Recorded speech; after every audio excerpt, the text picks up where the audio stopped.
Hello बच्चों, मैं राहुल आपका स्वागत करता हूं आपके अपने पसंदीदा YouTube channel Rahul Yadav math पर।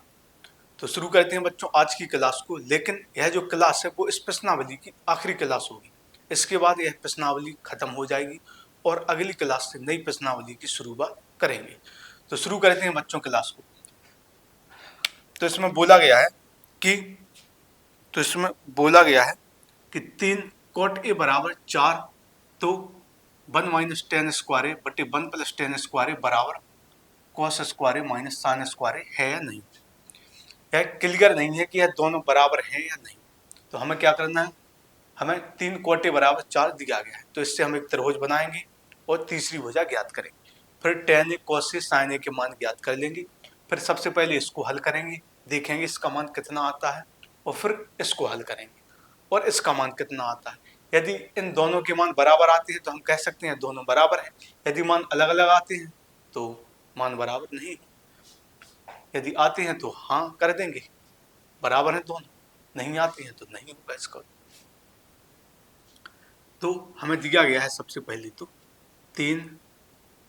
हमें दिया गया है 3 cot A बराबर 4। यहाँ पर बच्चों कोई चिन्ह नहीं है तो यहाँ पर गुणा का चिन्ह माना जाए। तो cot A बराबर हो जाएगा 4 और यह जो 3 है वो इसके नीचे बटी में आ जाएगा। क्या करेंगे बच्चों, हमें यहाँ पर दिया गया है 3 cot A बराबर 4, तो 3 यहाँ पर कोई चिन्ह नहीं है तो इसका मतलब होता है इसमें गुणा का चिन्ह वो माना जाए। तो 3 गुणा cot A, और cot A बराबर निकालेंगे तो यह जो 3 है वो नीचे बटे में चला जाएगा। अब cot A के बराबर फॉर्मूला क्या होता है बच्चों, तो tan बराबर होता है लंब बटे आधार, और cot के बराबर होता है बच्चों आधार बटे लंब। तो इसके बराबर होता है आधार बटे लंब। यहाँ पर हम चित्र बना लेंगे। यहाँ पर दिया गया था 3 cot A बराबर 4, तो यहाँ पर गुणा का चिन्ह 3 गुणा cot A बराबर 4, तो cot A बराबर हो जाएगा 4 और यह जो 3 है वो नीचे बटे में आ जाएगा, तो 4/3। और cot का फॉर्मूला होता है tan के फॉर्मूला का उल्टा होता है। tan बराबर होता है लंब बटे आधार, tan बराबर लंब बटे आधार, तो cot बराबर हो जाएगा आधार बटे लंब। तो जो आधार है वो 4 हो जाएगा, जो आधार है वो 4 हो जाएगा और जो लंब है वो 3 हो जाएगा, क्योंकि cot का फॉर्मूला होता है आधार बटे लंब। तो आधार 4 हो जाएगा और लंब 3 हो जाएगा। अब हमें यहाँ पर कर्ण भुजा निकालनी, तो वही फॉर्मूला प्रयोग करेंगे बच्चों। कर्ण का वर्ग बराबर, तो कर्ण का वर्ग बराबर होगा बच्चों लंब का वर्ग, तो लंब हमें 3 दिया गया है, तो 3 का वर्ग प्लस आधार का वर्ग, आधार हमें 4 दिया गया है तो 4 का वर्ग। पाइथागोरस फॉर्मूले का प्रयोग किया हमने, वो क्या होता है कर्ण का वर्ग बराबर लंब का वर्ग प्लस आधार का वर्ग। तो लंब हमें 3 दिया गया है, आधार 4, तो 3 का वर्ग बच्चों 9 हो जाएगा और 4 का वर्ग 16 हो जाएगा। अब यहाँ पर क्या हो जाएगा, तो यहाँ पर होगा कर्ण का वर्ग बराबर 16 और 9 25 हो जाएगा।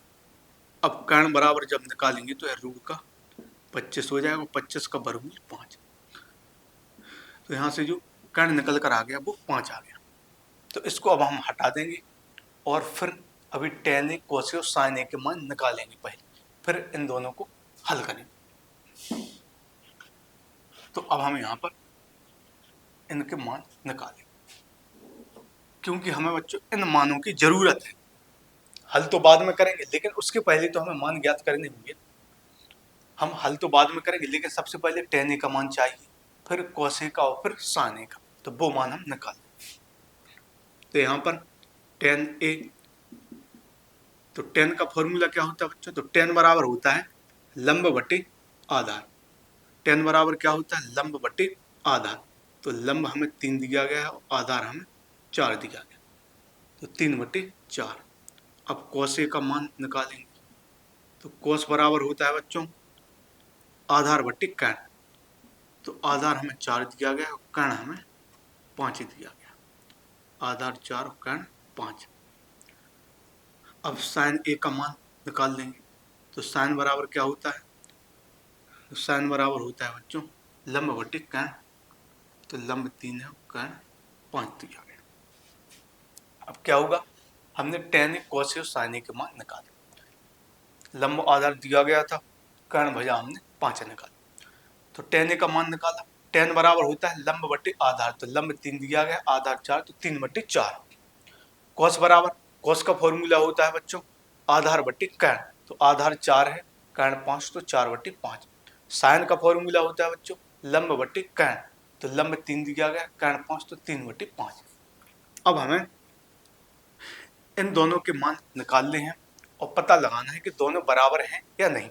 तो सबसे पहले तो हम इसको हल करेंगे। तो हमें इसमें दिया गया 1 - tan स्क्वायर और बटे 1 + tan स्क्वायर। फिर इसके बाद इसको हल करेंगे, फिर दोनों के मान हम देखेंगे, यदि बराबर आते हैं तो बराबर है, नहीं आते हैं मान बराबर तो नहीं है। तो यह है बच्चों 1 - tan स्क्वायर बटे 1 + tan स्क्वायर, तो 1 - tan स्क्वायर है, तो यहाँ पर हम tan a का मान रखकर उसका वर्ग कर देंगे, क्योंकि tan स्क्वायर है तो tan a का जो मान है उसका मान रख देंगे और स्क्वायर कर देंगे। तो tan स्क्वायर a है और tan a का मान है बच्चों 3/4, तो 3/4 का स्क्वायर हो जाएगा। यहाँ पर क्या है 1 + tan स्क्वायर है, तो 1 + tan a का मान 3/4, तो 3/4 का स्क्वायर। हमने क्या किया बच्चों, इसमें सिर्फ मान रख दिया। tan a का मान 3/4, तो ऊपर भी 3/4 का वर्ग कर दिया, नीचे भी 3/4 का। तो क्या होगा 1 - अब यहाँ पर जो वर्ग है वो 3 का भी वर्ग होगा, 4 का वर्ग, तो 3 का वर्ग क्या हो जाएगा 9 और 4 का वर्ग हो जाएगा 16। यहाँ पर भी 1 + 3 का वर्ग हो जाएगा 9, 4 का वर्ग हो जाएगा 16। क्या हो गया बच्चों, यहाँ पर इनका वर्ग हो गया, 3 का वर्ग 9, 4 का वर्ग 16। यहाँ पर बटे में 1 लिख देंगे, यहाँ पर भी बटे में 1। अब यहाँ पर बच्चों गौर से समझने की हमें जरूरत है। क्या जरूरत है, वर्ग कर दिया। यहाँ पर 1 और 16 का जो एलसीएम आएगा वो 16 आएगा। क्या आएगा, यहाँ पर 1 और 16 का जो एलसीएम है वो 16 आएगा। अब यहाँ पर बच्चों ऊपर 1 है, यहाँ पर ऊपर क्या है 1। सबसे पहले तो 1 और 16 का जो एलसीएम आया वो 16 आया। यहाँ पर ऊपर 1 है तो 1 को ज्यों कहते हैं लिख दी। अब 1 के नीचे बच्चों क्या है 1 है। अब 1 का भाग हम 16 में देंगे तो कितनी बार जाएगा, 16 बार जाएगा। तो इसमें गुणा किसका हो जाएगा, 16 का। 1 और 16 का एलसीएम आया 16, ऊपर 1 है, 1 का भाग 16 में देंगे, 16 बार जाएगा, तो इसमें 16 का गुणा होगा। और 16 का गुणा 1 में करेंगे तो 16 एकम 16 ही आएगा। माइनस यहाँ पर यह 9 है। अब 9 के नीचे क्या लिखा गया है बच्चों, 9 के नीचे है 16, तो 16 का भाग 16 में देंगे, 1 बार जाएगा तो इसमें 1 का गुणा होगा, तो 9 ज्यों का त्यों आएगा।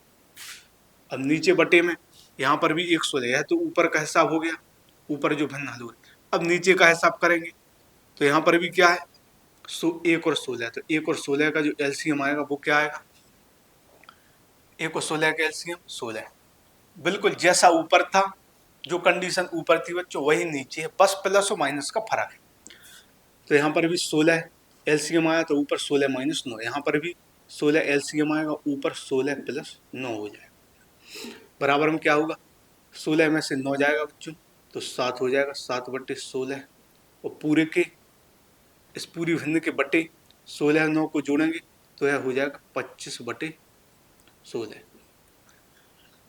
तो यहाँ पर बच्चों हमने क्या किया, लासली का हल किया तो ऊपर 16 - 9/16 आया और नीचे 16 + 9/16 बराबर 16 में से 9 घटाएंगे तो क्या आएगा, 16 में से 9 घटाएंगे तो 7 आएगा।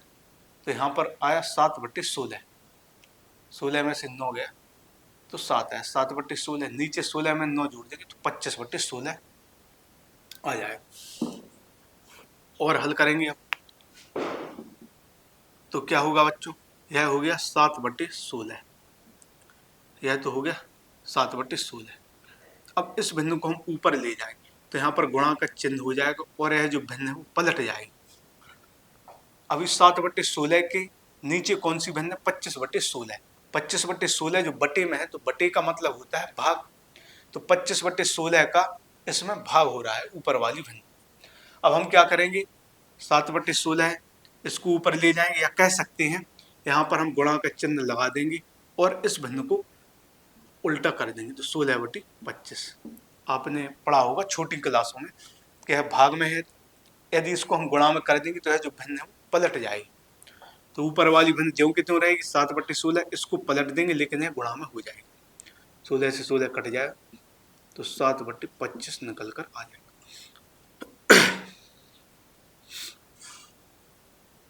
तो 7/25 निकल कर आया। तो बच्चों 1 - 10 स्क्वायर बटी 1 + 10 स्क्वायर को हमने हल किया तो 7/25 निकल कर आया। क्या किया हमने, इसको हल किया तो 7/25 निकल कर आया। अब हमें cos square minus sin square को हल करना है। यदि इसका मान भी 7/25 आता है तो बराबर माने जाए। अब हम इसको हल करेंगे। अब दिया गया है कि cos square a minus sin square a। अब हम देखेंगे बच्चों तो cos a का जो मान है वो कितना दिया गया 4/5। तो इसकी जगह लिख देंगे हम 4/5। तो 4/5 का वर्ग माइनस sin a का जो मान है वो दिया गया हमें 3/5। तो 3/5 का स्क्वायर। सबसे पहले तो 1 - 10 स्क्वायर बटी 1 + 10 स्क्वायर को हल किया तो 7/25 आया। अब cos square minus sin square को हल करेंगे तो देखते हैं क्या आता है। तो cos स्क्वायर cos a का मान है बच्चों 4/5, तो यहाँ पर लिख दिया 4/5 उसका वर्ग माइनस sin a का मान है 3/5, तो 3/5 का वर्ग। अब हल करेंगे तो यहाँ पर क्या हो जाएगा, यहाँ पर है स्क्वायर है तो इसका मतलब माना जाएगा बच्चों 4 का भी वर्ग होगा और 5 का भी वर्ग होगा। स्क्वायर है तो 4 का भी वर्ग होगा और 5 का भी वर्ग होगा। तो 4 का वर्ग हो जाएगा बच्चों 16 और 5 का वर्ग हो जाएगा 25 माइनस इसी तरह से 3 का वर्ग 9, 5 का वर्ग 25। दोनों जगह वर्ग किया, 4 का वर्ग 16, 5 का वर्ग 25, यहाँ पर भी 9/25। अब इन दोनों के नीचे 25 है तो 25 बच्चों एलसीएम आ जाएगा। ऊपर 16 में से 9 घट जाएगा, क्या हो जाएगा, दोनों का जो एलसीएम है वो 25 आ गया और 16 में से 9 घट जाएगा। अब 16 में से 9 जाएगा बच्चों तो 7 बचेगा, 7/25। तो इसका मान भी बच्चों 7/25 निकल कर आया, बराबर इसका मान भी 7/25 निकल कर आया। जो 1 - 10 स्क्वायर बटे 1 + 10 स्क्वायर है तो इसका मान भी 7/25 निकल कर आया और इसका जो मान है वो भी 7/25 निकल कर आया। वो कैसे आया, वर्ग कीजिए, 25 लासा है, 16 में से 9 गया 7। तो दोनों का मान बच्चों 7/25 निकल कर आया। तो हम कह सकते हैं कि इन दोनों के मान बराबर है, यह दोनों बराबर है, यह दोनों आपस में बराबर है। अब बच्चों इसको हम हटाते हैं, अगला सवाल लिखते हैं। तो यह था हमारा 31वां सवाल।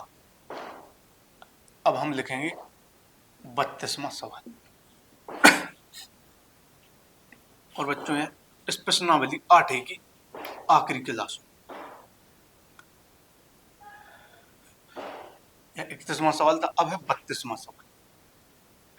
अब इसमें दिया गया है त्रिभुज एबीसी, त्रिभुज एबीसी में, त्रिभुज एबीसी में कोण बी समकोण है। त्रिभुज एबीसी में कोण बी समकोण है। त्रिभुज एबीसी में कोण बी समकोण है और फिर दिया गया है ए बी बराबर 24, ए बी बराबर 24 सेंटीमीटर में दिया गया, लेकिन हम सीधा लिख लेते, जो भी हमें भुजा दी गई है वो सेंटीमीटर। तो त्रिभुज एबीसी में कोण बी है वो समकोण है और ए बी बराबर 24 दिया गया है, बी सी बराबर 7 दिया गया है, ए बी बराबर 24, ए बी बराबर 24, बी सी बराबर 7। तो अब हमें निम्न के मान ज्ञात करने हैं। तो पहले नंबर पर हमें दिया गया sin a, cos a। तो हमें sin a, cos a, sin a और cos a का मान ज्ञात करना। दूसरे नंबर पर हमें दिया गया sin c, cos c। sin c और cos c इनका मान हमें बच्चों ज्ञात करना। तो अब जो भी सवाल बचे हैं वो बहुत अच्छे सवाल बचे हैं, तो उनको हम हल करेंगे। अब सबसे पहले इस सवाल को हम अच्छे तरीके से पढ़ लेते हैं। तो इसमें बोला गया है बच्चों कि एक त्रिभुज एबीसी में है जिसमें कोण बी समकोण है। इस तरह के जो सवाल हैं बच्चों वो हमने शुरुआत में हल किए थे। शुरुआत के जो 6 सवाल थे बच्चों वो इसी तरीके के थे, जिसमें हमें एक कोण समकोण दिया जाता था, भुजाएं दी जाती थी, तो दो भुजाएं दी गई, तीसरी भुजा हम ज्ञात करेंगे। तो इसमें दिया गया है कि त्रिभुज एबीसी में कोण बी समकोण है और ए बी बराबर 24, ए बी बराबर 24 और बी सी बराबर 7। तो हमें इनके मान ज्ञात करेंगे। पहले नंबर में साइन ए और कॉस ए के मान ज्ञात करेंगे, दूसरे में साइन सी और कॉस सी। अब हम यहाँ पर एक चित्र बना देते हैं जो कि समकोण त्रिभुज है। अब इसमें बोला गया है कि कोण बी समकोण है, तो समकोण का मतलब 90, तो समकोण यहाँ पर बनता है, 90 डिग्री का जो कोण बनता है वो यहाँ पर बनता है। और इसमें बोला गया है कि जो कोण बी है वो समकोण है, तो यहाँ पर हम बी को दर्शाएंगे। और मेरा जो तरीका अपना रहता है बच्चों, तो उसमें मैंने बताया था कि सबसे पहले तो यदि इसमें बोला गया कोण बी समकोण है तो कोण बी को हम यहीं पर दर्शाएंगे, तो कोण बी को यहीं पर दर्शाएंगे। अब बी के बाद क्या आएगा, बी के बाद आएगा सी, तो सी को यहाँ पर लिखेंगे, सी के बाद आएगा ए, तो ए को यहाँ पर लिखेंगे। क्या करेंगे हम, हमें इसमें बोला गया है कि जो कोण बी है वो समकोण है, तो कोण बी को हम यहाँ रखेंगे। बी के बाद क्या आएगा सी, तो सी यहाँ पर आएगा, सी के बाद ए, तो ए यहाँ पर आएगा। अब इसमें बोला गया ए बी बराबर 24, तो ए बी जो हो जाएगा वो 24 हो जाएगा, बी सी 7 है तो बी सी की जगह 7। तो हमें आधार 24 दिया गया है और जो लंब है वो 7 दिया है। ए बी बराबर 24 तो ए बी की जगह 24 रख दिया, बी सी बराबर 7 तो बी सी की जगह 7। तो हमें आधार और लंब भुजा दी गई है। अब हमें कौन सी भुजा ज्ञात करनी है, तो वो कर्ण ज्ञात करनी है। तो यहाँ पर हम फॉर्मूले का प्रयोग करेंगे बच्चों। तो क्या होगा, कर्ण का वर्ग बराबर, कर्ण का वर्ग बराबर लंब का वर्ग प्लस आधार का वर्ग। तो लंब हमें 7 दिया गया है, 7 का वर्ग प्लस 24 का वर्ग। तो कर्ण का वर्ग बराबर हो जाएगा लंब का वर्ग प्लस आधार का वर्ग। लंब 7 दिया गया और आधार 24 दिया गया। तो अब हो जाएगा कर्ण का वर्ग बराबर 7 का वर्ग हो जाएगा 49 और 24 का वर्ग हो जाएगा 576।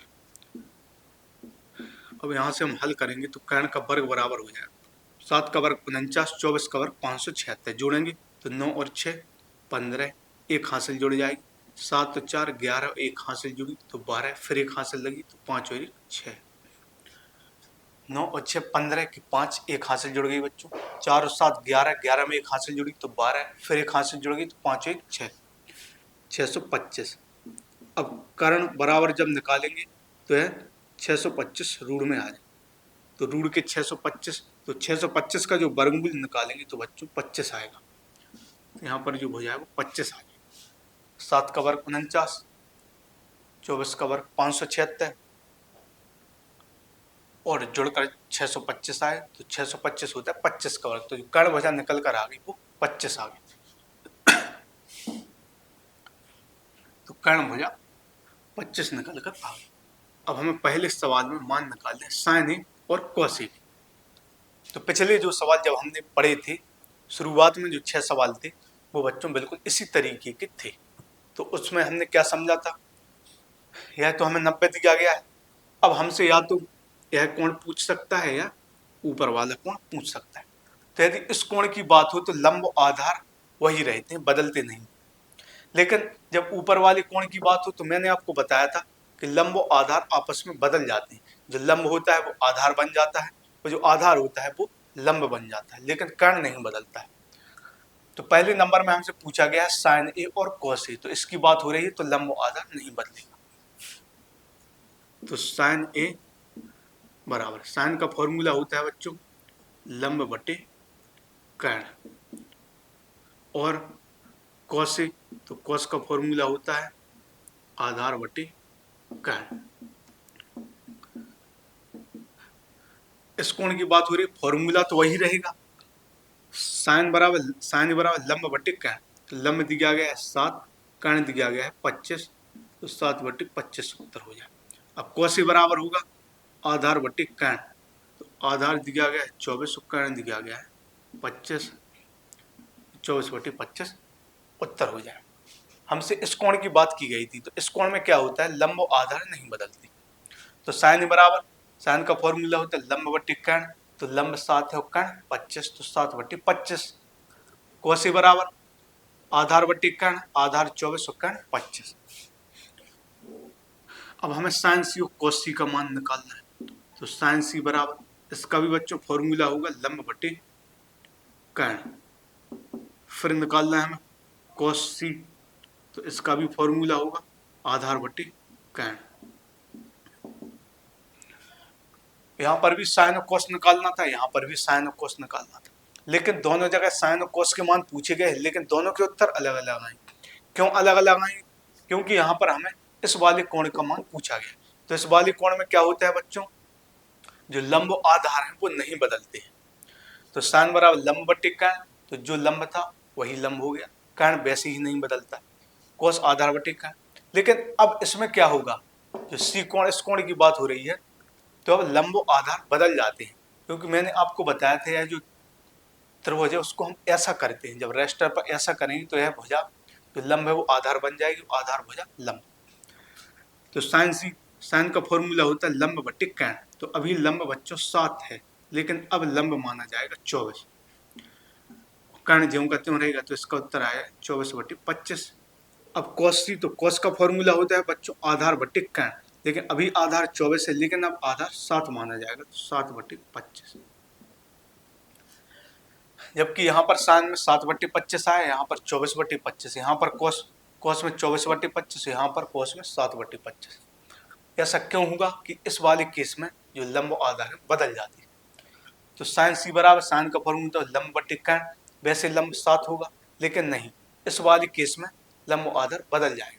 तो अब जो लंब माना जाएगा वो 24 माना जाएगा। साइन का लंब बटे कर्ण होता है, लेकिन अब लंब 24 होगा, तो 24 बटे 25। कोस का आधार बटे कर्ण, लेकिन अब आधार 7 होगा, तो 7 बटे 25। तो बच्चों उम्मीद है आपको यह सवाल समझ में आया होगा। जो पिछले शुरुआत में 6 सवाल हमने हल किए थे 1 से लेकर 6 नंबर तक, तो उसी तरीके का यह सवाल था। तो अब इसको भी हम हटा देते हैं। अब हम 33वां सवाल हल करेंगे।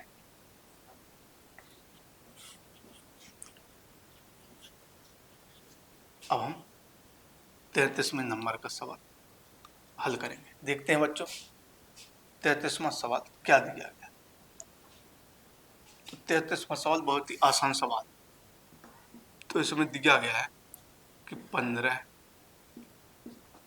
कोटि बराबर 8, तो 15 कोटि बराबर 8, तो साइन और सेक, तो साइन ए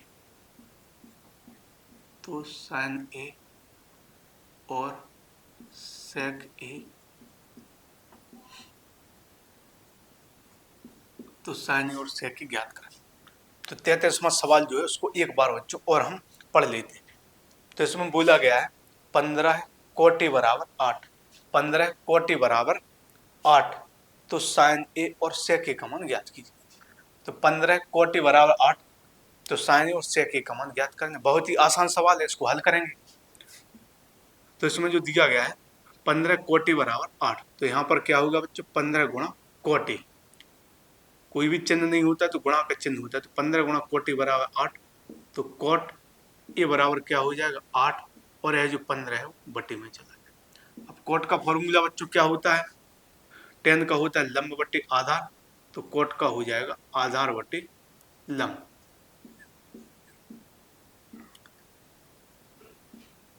तो इसमें क्या होता है, जो tan का फॉर्मूला होता है वो होता है tan बराबर होता है लंब बटे आधार, तो कोट बराबर हो जाएगा आधार बटे लंब। क्योंकि 15 कोटि था तो यहाँ पर गुणा का चिन्ह था, 15 इस तरफ गया तो बटे में आ गया। अब कोटि बराबर यह tan का उल्टा होता है। यदि आपको नहीं भी आता है कोट का मान, तो tan के मान का उल्टा होता है। तो tan बराबर होता है लंब बटे आधार, तो कोटि बराबर हो जाएगा आधार बटे लंब। अब हम एक चित्र बना लेते हैं। तो चित्र में क्या है, आधार बटे लंब, तो आधार है वो 8 हो जाएगा, और जो लंब है वो 15 हो जाएगा। लंब है वो 15 हो जाएगा। अब हमें कर्ण ज्ञात करना है। कोट का फॉर्मूला होता है आधार बटे लंब, तो आधार हो जाएगा 8 और लंब हो जाएगा 15। अब हमें इसमें कर्ण भुजा ज्ञात करनी है, तो वही फॉर्मूले का प्रयोग करेंगे बच्चों। कर्ण का वर्ग बराबर लंब का वर्ग प्लस आधार का वर्ग। तो लंब हमें 15 दिया गया, 15 का वर्ग प्लस 8 का वर्ग क्या होता है, कर्ण का वर्ग बराबर होता है लंब का वर्ग प्लस आधार का वर्ग। लंब है वो 15 दिया गया, आधार है वो 8 दिया गया। तो आगे हल करेंगे। तो कर्ण का वर्ग बराबर 15 का जो वर्ग होगा वो होगा 225 और 8 का वर्ग हो जाएगा 64। 15 का वर्ग 225, 8 का वर्ग 64। अब 5 और 4 हो जाएगा 9, 6 और 2 8 और एक 2। 15 का वर्ग 225, 8 का वर्ग 64। अब जोड़ेंगे तो 5 और 4 9, 5 और 4 9 हो जाएगा, 2 6 8 हो जाएगा 289। अब कर्ण बराबर निकालेंगे तो क्या हो जाएगा, रूट का 289 हो जाएगा। तो रूट के अंदर 289 और 289 जो वर्ग होता है बच्चों वो 17 का वर्ग होता है। जो 289 है तो 289 का जो हम वर्गमूल निकालेंगे तो वह 17 आएगा, क्योंकि 17 का वर्ग होता है 289, तो 289 का जो वर्गमूल होगा वो 17 आएगा। तो जो कर्ण बचा है वो 17 आ गई।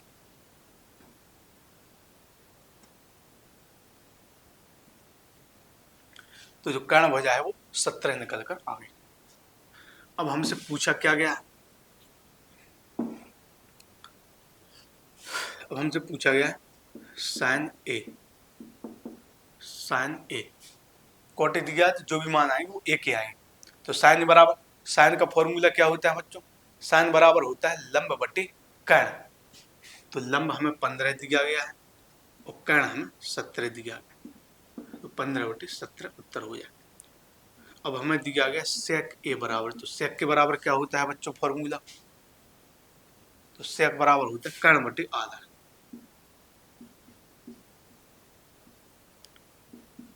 कर्ण बटे आधार, तो कर्ण है 17, आधार हो जाएगा 8,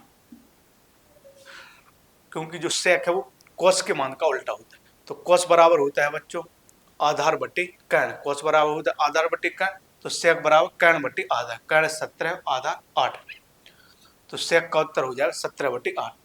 तो साइन बराबर होता है बच्चों लंब बटे कर्ण, तो लंब 15 कर्ण 17, तो 15 बटे 17। सेक कोस का उल्टा होता है कोस बराबर आधार बटे कर्ण, तो कर्ण बटे आधार, कर्ण 17 आधार 8, तो साइन का साइन ए का मान 15 बटे 17 और सेक ए का मान 17 बटे 8। तो यह बहुत ही आसान सवाल था, इसको भी हम हटा देंगे।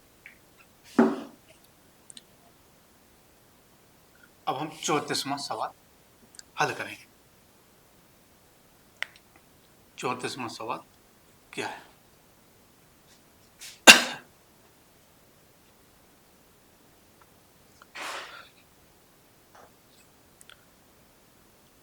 तो 34वां सवाल है। तो इसमें हमें दिया गया है कि एक समकोण त्रिभुज एबीसी में दिया गया है, त्रिभुज एबीसी में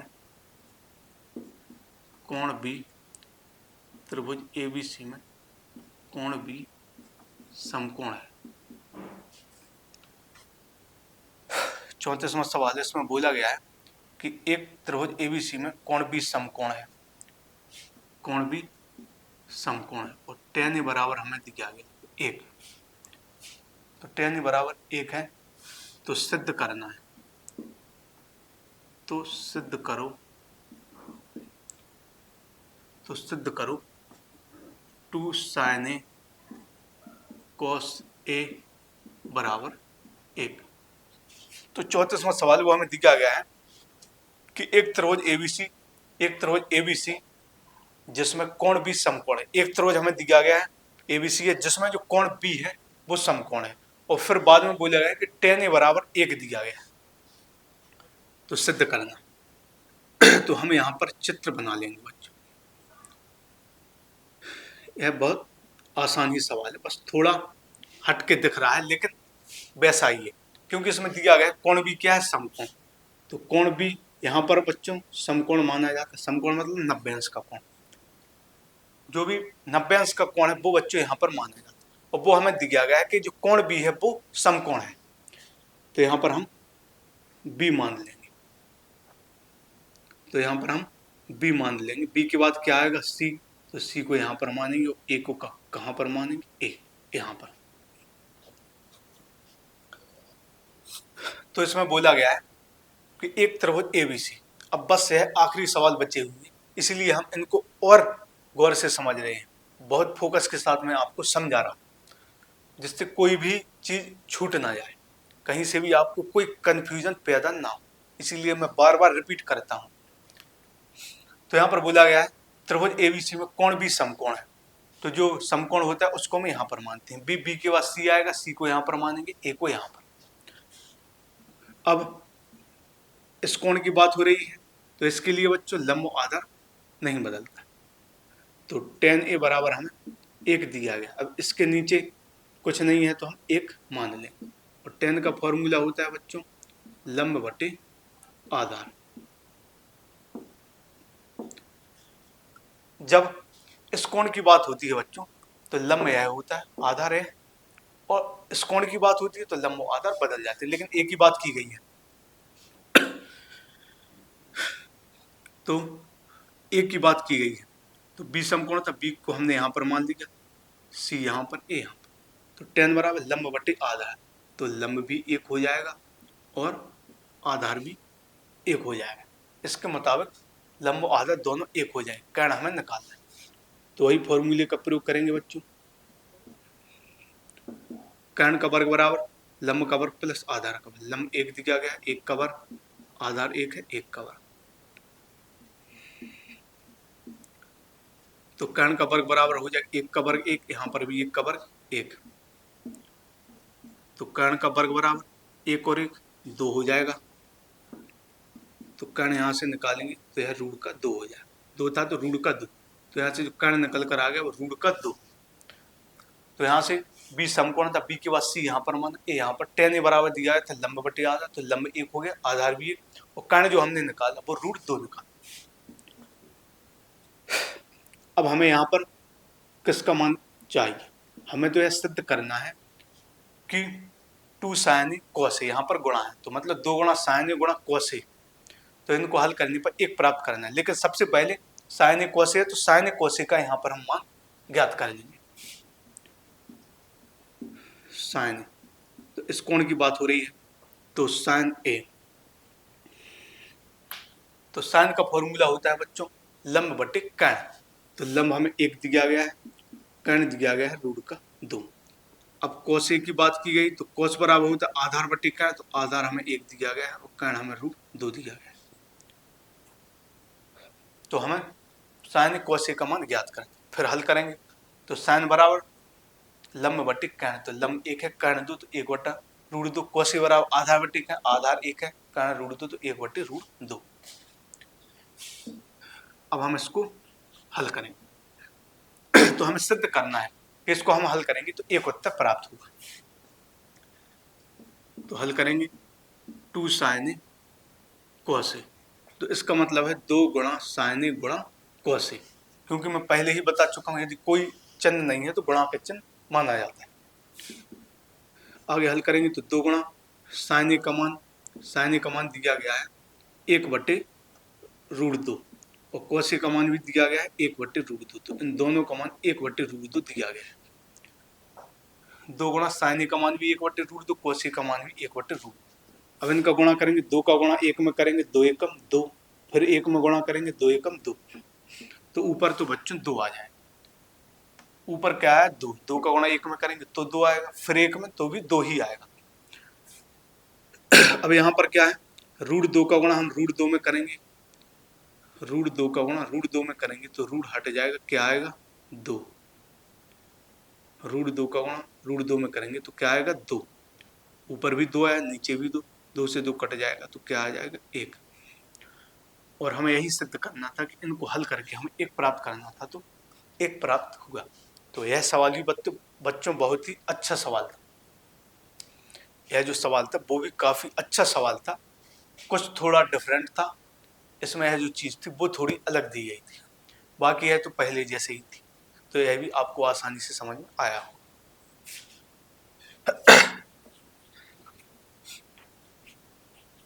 अब इसको भी हम हटा देते, 34वां सवाल है। अब इसके बाद 35वें सवाल को हल करते हैं।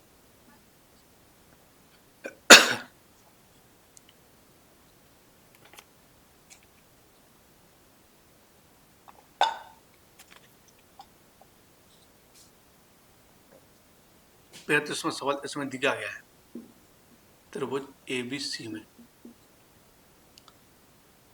त्रिभुज ABC में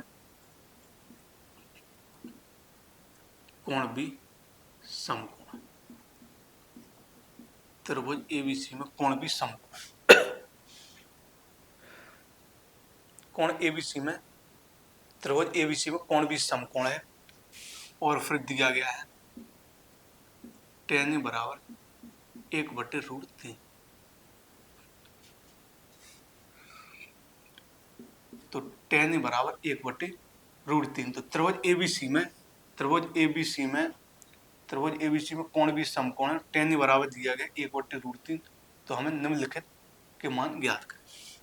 पहला जो है उसमें क्या बोला है, पहला है sin A cos C, sin A cos C, sin A cos C plus cos A sin C plus cos A sin C।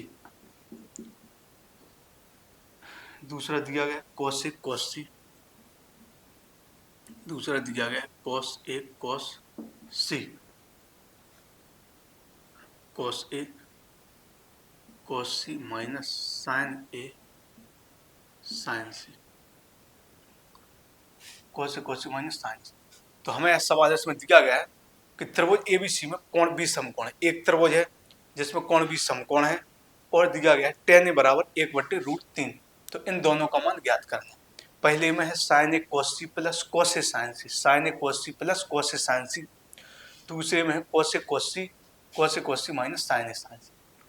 तो यह भी अच्छा सवाल है। तो हम एक त्रिभुज बना लेते हैं।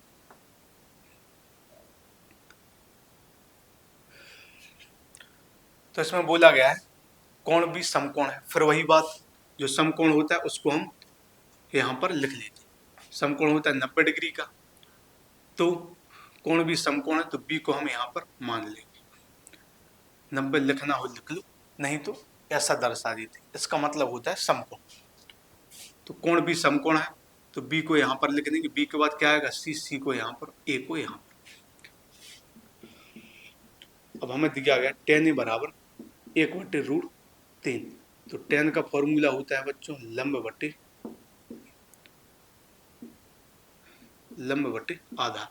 तो लंब 1 हो जाएगा, आधार √3 हो जाएगा। कर्ण हमें निकालना है। क्या हो जाएगा, कर्ण हमें निकालना है। इस तरीके का सवाल पिछला ही हमने हल किया। ऐसा ही उसमें था B कोण समकोण कोण था, तो B को यहाँ पर मान लिया, B के बाद C, C के बाद A।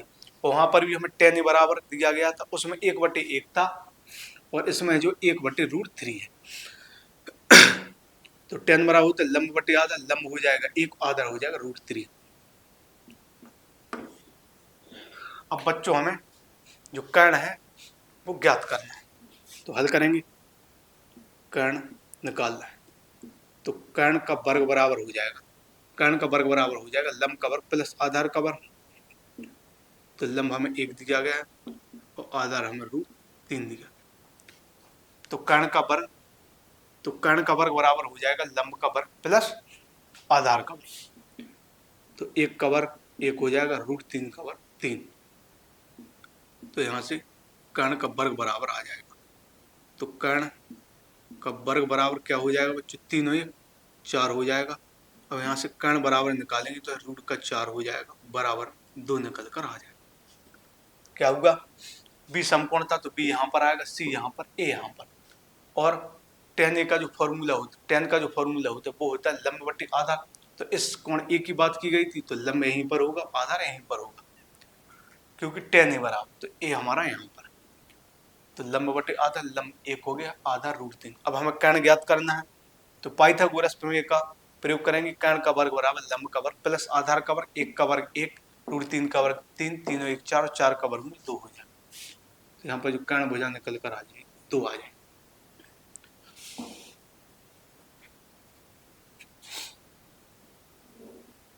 अब हमें यहाँ पर मान निकाल लेंगे। अब हम देखेंगे यहाँ पर भी sin A cos C है, यहाँ पर भी sin A cos C है, यहाँ पर भी cos A sin C है और यहाँ पर भी cos A sin C है। तो हम यह चार मान निकाल देंगे, क्योंकि यही चारों मान यहाँ पर भी साइन ए कॉस सी ऊपर है तो साइन ए कॉस सी नीचे भी है, कॉस ए साइन सी ऊपर है तो कॉस ए साइन सी नीचे भी है। तो कुल मिलाकर हम देख सकते हैं कि जो चार मान ऊपर पूछे गए हैं वही चार मान नीचे पूछे गए हैं, बस क्रम बदला है, प्लस माइनस आया है, लेकिन वही चार मान। तो सबसे पहले हम उन चार मानों को निकाल लेंगे और फिर यहाँ पर रख देंगे। तो सबसे पहले है साइन ए वाले मान निकाल लें, ए वाली आसान होती है। तो साइन ए फिर कॉस ए, तो ए की बात हो रही। तो साइन का फॉर्मूला होता है लंब बटे का, लंब एक दिया गया कर्ण दो, तो यह हो जाएगा एक बटे दो। कॉस ए, कॉस का फॉर्मूला आधार बटे कर्ण, तो आधार है √3, कर्ण है 2। तो यहाँ पर साइन ए और कॉस ए के फॉर्मूला आ गए। अब साइन सी और कॉस सी बराबर निकाल दें, क्योंकि हमें बच्चों जिन मानों की जरूरत है उनको हम यहाँ पर निकाल लेंगे, क्योंकि जिन मानों की जरूरत है तो उनको यहाँ पर निकालना पड़ेगा। तो ए पहले देखते हैं ए वाले मान कौन से। तो साइन ए कॉस ए यहाँ पर भी है और साइन ए कॉस ए यहाँ पर भी। अब इस कोण की बात हो रही है ए की, तो लंब और आधार नहीं बदलेंगे, जब इसकी बात होगी तो लंब और आधार बदल जाएंगे। तो साइन ए बराबर, साइन का फॉर्मूला क्या होता है लंब बट्टी कर्ण, तो लंब एक है कर्ण दो, तो एक बट्टी दो। कॉस का फॉर्मूला आधार बट्टी कर्ण, तो आधार √3 कर्ण दो, तो √3 बट्टे दो। अब बात हो रही है बच्चों सी वाले कोण की। अब बात किस कोण की हो रही है सी वाले कोण की, तो इसमें लंब और आधार बदल जाएंगे। तो साइन सी, इसमें भी फॉर्मूला होता है लंब बट्टी कर्ण, लेकिन अब देखेंगे फैक्ट क्या है इसमें, जो कोण है वो इस कोण की बात हो रही है। तो साइन का फॉर्मूला तो वही रहेगा लंब बट्टे कर्ण, लेकिन अब जो लंब है वो √3 हो जाएगा, कर्ण तो वही रहेगा। तो साइन का फॉर्मूला लंब बट्टे कर्ण, लेकिन अब लंब एक ना होकर के √3 होगा, लंब जो आधार है वो लंब हो जाएगा, तो √3 बट्टे 2। और कोस का फॉर्मूला क्या होगा, कोस सी पूछा गया, तो कोस का फॉर्मूला होता है आधार बट्टे कर्ण, लेकिन अब आधार एक हो जाएगा, तो 1 बट्टे 2। हमने क्या किया, सबसे पहले तो मान निकाल ली। साइन और कोस का मान हमें ज्ञात करना था, साइन सी और कोस सी, क्योंकि वो मान यहाँ पर प्रयोग होने हैं, तो सबसे पहले हम उन मानों को निकाल देते हैं। तो साइन ए लंब बट्टे कर्ण 1 बट्टे 2, कोस ए आधार बट्टे कर्ण √3 बट्टे 2, और जब इस कोण की बात होगी तो आधार और लंब बदल जाएंगे। तो साइन सी लंब बट्टे कर्ण, अब लंब √3 हो जाएगा, तो √3 बट्टे 2। कोस सी आधार बट्टे कर्ण, लेकिन अब आधार 1 हो जाएगा, 1 बट्टे 2। अब हम फर्स्ट वाले सवाल को हल करते हैं। पहला जो सवाल है उसमें क्या है, sign A cos C plus cos A sign सी। ऊपर वाला जो सवाल उसमें क्या है, sign A cos C cos A sign सी। तो साइन ए का मान क्या है, साइन ए का मान है बच्चों 1 बट्टे 2। यहाँ पर बीच में कोई चिन्ह नहीं है, जब कोई चिन्ह नजर ना आ रहा हो तो गुणा का चिन्ह माना जाता है। बच्चों बहुत ही सफाई से हम इस सवाल को हल कर रहे हैं, एक एक स्टेप, एक एक चीज, एक एक मान आपको समझ में आ रहा होगा।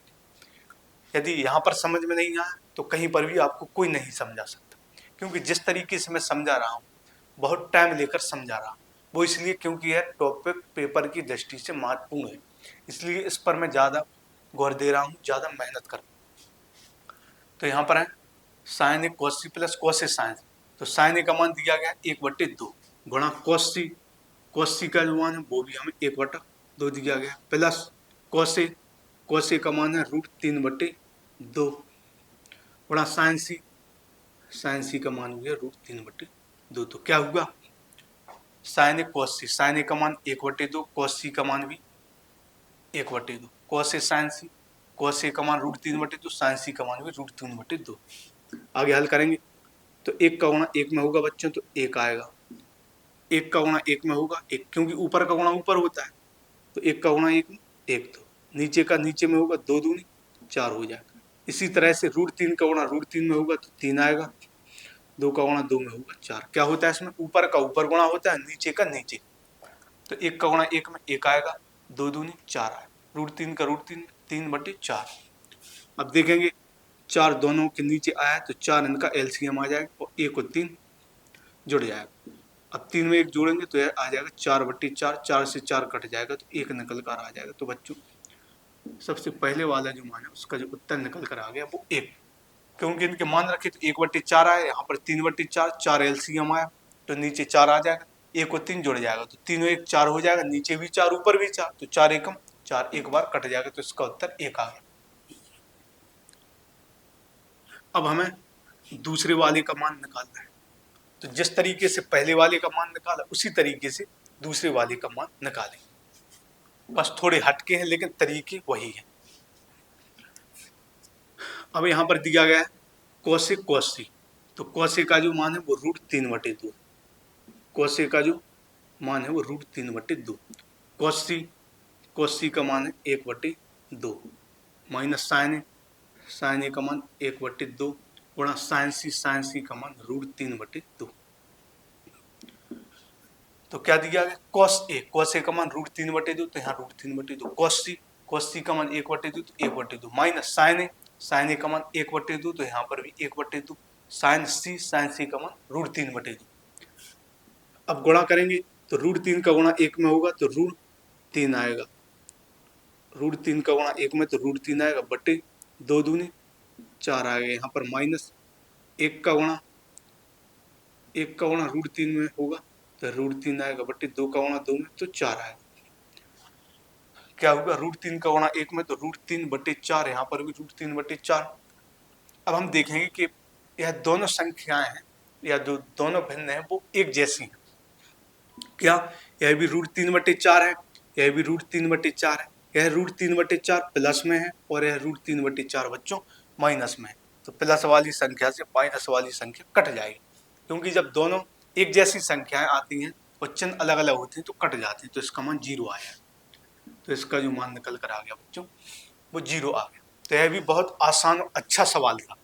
तो यह सवाल इसलिए हल हो रहे हैं बच्चों, वैसे तो परीक्षा में नहीं पूछे गए लेकिन इससे आपको बहुत कुछ सीखने को मिलेगा, बहुत कुछ आपको नॉलेज हो जाएगा, क्योंकि इसमें बहुत सारे जो त्रिकोणमितीय अनुपात वो मिक्स होकर के गुणा और प्लस के रूप में दिए गए हैं, तो आपको इनमें कन्फ्यूजन हो सकती है, दिक्कत का सामना करना हो सकता है। जब इतने कठिन सवाल आप हल कर लेंगे तो शॉर्ट सवाल तो वैसे ही हल हो जाएंगे, इतने ज़्यादा कठिन सवाल पूछे नहीं जाते, लेकिन यह इम्पोर्टेंट टॉपिक है, काफ़ी क्वेश्चन बनते हैं परीक्षा में, तो इसीलिए मैं सारे क्वेश्चन हल करवा रहा हूँ। जब इन जैसे क्वेश्चन हल हो जाए तो आसान तो वैसे ही हो जाए। तो इसका उत्तर 1 आया और इसका उत्तर 0 आया। तो यहाँ पर हमने इस 35वें सवाल को भी हल किया। अब 36वां सवाल देखते हैं।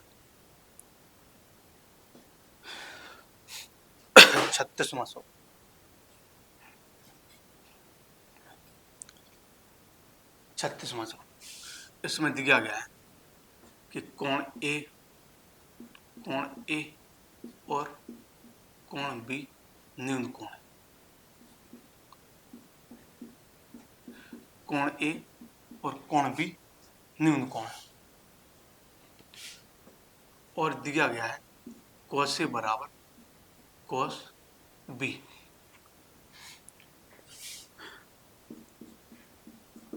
तो दिखाइए कि कोण ए बराबर कोण बी। तो जो 36वां सवाल है इसमें बोला गया है कि कोण ए और कोण बी न्यून कोण है।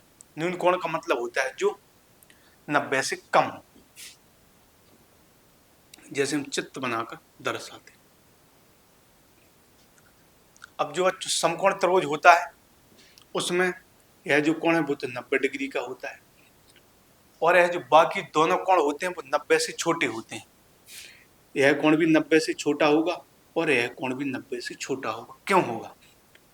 आप सबसे पहले इस प्रक्रिया को समझिएगा। आपको पता है त्रिभुज के जो तीनों कोणों का योग है, त्रिभुज के तीनों कोणों का योग,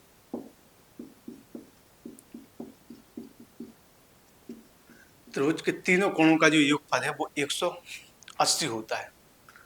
और यदि हम समकोण त्रिभुज की बात करें तो समकोण त्रिभुज क्या होता है, जिसमें एक कोण 90 डिग्री का हो, तो इसमें यह कोण 90 डिग्री का हो जाता है। यदि बच्चों हम आपसे पूछें कि यह जो दोनों कोण है वो कितने कितने के हो सकते हैं, कितने कितने होने की संभावना है, आपको यह तो मालूम होगा, यह तो सभी को ज्ञात होता है कि त्रिभुज के तीनों कोणों का योगफल 180 डिग्री होता है। लेकिन जब हम समकोण त्रिभुज की बात करते हैं तो इसमें यह जो कोण होता है वो फिक्स 90 डिग्री का होता है, क्योंकि समकोण होता है और समकोण उसी को कहते हैं जो 90 डिग्री का हो। अब क्या होगा, अब त्रिभुज के तीनों कोणों का योगफल बच्चों 180 होता है। अब 180 में से यह तो 90 निकल गया, तो 180 में से 90 घटा देंगे तो क्या बचेगा, 90। यह जो अकेला कोण था तो वो 90 निकल गया। अब इन दोनों को मिलाकर 90 होना पड़ेगा, क्योंकि एक तो 90 निकल गया। अब हम सोचे कि इन दोनों में से एक दूसरे को भी 90 कर दे तो यह 90 और 90 मिलाकर 180 हो जाएगा। तो फिर यह कोण क्या हो गया, जीरो नहीं हो सकता, तीनों के कुछ ना कुछ मान होते हैं। तो जब इसमें एक कोण 90 डिग्री का निकल गया बच्चों, तो अब त्रिभुज के तीनों कोणों का योगफल कितना होता है, 180। यदि हम 180 में से 90 घटाएं तो अब हमें कितना चाहिए, 90। एक तो 90 निकल गया। अब इन दोनों कोणों का योगफल क्या होना चाहिए, 90। इसीलिए यह जो दोनों कोण है वो 90 से छोटे होंगे, क्योंकि जो एक फैक्ट होता है प्रमेय कि त्रिभुज के तीनों कोणों का योगफल 180, और ऐसा नहीं है कि इसमें से कोई कोण जीरो हो, कोई कोण जीरो नहीं हो सकता, तीनों के अलग अलग अपने अपने कुछ मान होंगे। तो यह कोण 90 डिग्री का है, तो 180 में से 90 तो यह निकल गया। अब 90 हमें और चाहिए, क्योंकि योगफल 180 प्राप्त होगा, क्योंकि त्रिभुज के तीनों कोणों का योगफल 180 होना चाहिए। अब 180 में से 90 तो निकल गए, अब 90 और हमें योगफल चाहिए, तो इन दोनों का जो योगफल है वो 90 होगा। अब 90 कब होगा, जब यह दोनों कोण 90 से छोटे होंगे, क्योंकि इसमें से कोई भी अब 90 नहीं हो सकता, और 90 से छोटे होंगे, जैसे हो सकता है 60 का हो जाएगा या 30 का, हो सकता है 70 का हो जाएगा या 20 का, कैसा भी हो सकता है, लेकिन दोनों 90 से छोटे होंगे। और बच्चों जो कोण 90 से छोटे होते हैं और 0 से बड़े होते हैं उनको हम न्यून कोण कहते हैं। तो जब भी हम समकोण त्रिभुज की बात करते हैं तो यह कोण समकोण होता है और यह दोनों कोण न्यून कोण होते हैं। समकोण त्रिभुज में यह कोण होता है 90 डिग्री का, और बाकी जो दोनों कोण होते हैं वो न्यून कोण होते हैं। तो यह बात आपको याद रखें, क्योंकि त्रिभुज के तीनों कोणों का योगफल 180। अब इसमें बोला गया है कि कोण ए और बी न्यून कोण है, और न्यून कोण कहाँ होते हैं, समकोण त्रिभुज में। यह कोण न्यून कोण होता है, न्यून कोण मतलब 90 से छोटा और 0 से बड़ा, तो यह भी 90 से छोटा होगा और यह भी कोण 90 से छोटा होगा, और यह जो कोण है वो फिक्स 90 का होगा, समकोण होगा। समकोण त्रिभुज में ही यह नियम होता है, यह समकोण 90 का होता है और बाकी जो दो कोण है वो न्यून कोण होते हैं। तो यहाँ पर ए और बी न्यून कोण है, इसका मतलब साफ है कि ए और बी न्यून कोण है, तो सी क्या हो जाएगा, समकोण हो जाएगा। तो सी को हम यहाँ पर मान लें, क्योंकि जो समकोण त्रिभुज है उसमें एक कोण होता है समकोण फिक्स 90 डिग्री का, और बाकी जो दो हैं वो न्यून कोण होते हैं, 90 से छोटे होते हैं। अब इसमें क्या बोले, अब इसमें यह नहीं बोला गया है सीधे सीधे कि कौन सा कोण 90 है, कौन सा कोण समकोण है, लेकिन अब हमें समझना है। इसमें बोला गया है कि कोण ए और कोण बी न्यून कोण है, इसका मतलब है समकोण त्रिभुज में दो कोण न्यून कोण होते हैं। अब जो तीसरा कोण है वो क्या होगा, तो फिक्स है, वो कोण समकोण होगा। तो एक त्रिभुज एबीसी की बात हो रही है, त्रिभुज में तीन कोण होंगे एबीसी, तो ए और बी न्यून कोण है, तो सी क्या हो जाएगा, समकोण। तो सी को हम यहाँ पर मानेंगे, सी के बाद ए आएगा और ए के बाद बी आएगा। अब यहाँ पर हमें दिया गया है cos ए बराबर cos बी। अब हमें दिया है cos ए बराबर cos बी। अब तो यह आपको समझ में आया हो, क्योंकि ए और बी न्यून कोण है तो सी समकोण हो जाएगा, सी के बाद ए यहाँ पर मानेंगे, बी यहाँ पर। अब cos का जो फॉर्मूला हो, तो cos का फॉर्मूला क्या होता है बच्चों, आधार बटे tan। लेकिन इस कोण की बात हो रही है, वैसे तो आधार यह है हमारा और tan हमारा आधार यह है और लंब यह है और tan यह है। लेकिन जब इस कोण की बात होगी तो लंब आधार नहीं बदलेंगे। तो cos भी, तो cos का फॉर्मूला होता है बच्चों आधार बटे tan, लेकिन इस कोण की बात हो रही है तो आधार और लंब नहीं बदलते। तो cos b की बात हो रही है तो cos का फॉर्मूला आधार बटे tan, तो आधार हो जाएगा BC और कर्ण हो जाएगा यह AB। आपको समझना क्या है, हमसे इस कोण की बात हो रही है, जब भी इस कोण की बात हो तो लंब आधार नहीं बदलते। तो कॉस का फॉर्मूला होता है आधार बटे कर्ण, तो आधार BC कर्ण है AB।